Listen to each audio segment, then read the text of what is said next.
going to quickly show how to remove this axle nut. It keeps spinning, and I'm at a junkyard and I can't push on the brake pedal.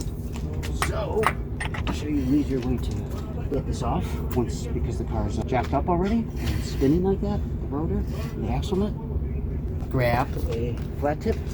See these grooves right here? These fins. We're gonna put it on the bottom side. Right there, stick it in there.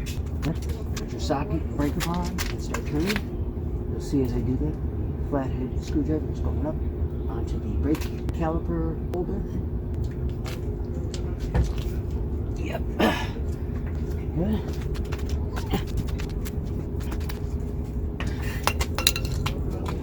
See, now keep spinning. Flathead.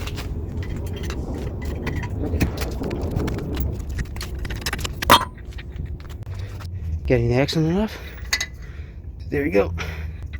And that's all because of just sticking a little flathead screwdriver right in here. Amazing, huh? I should mention, you can also soak this axle nut with transmission oil and acetone to break away some of the rust, making it easier to remove. I made a popular video on that. That will be in the description.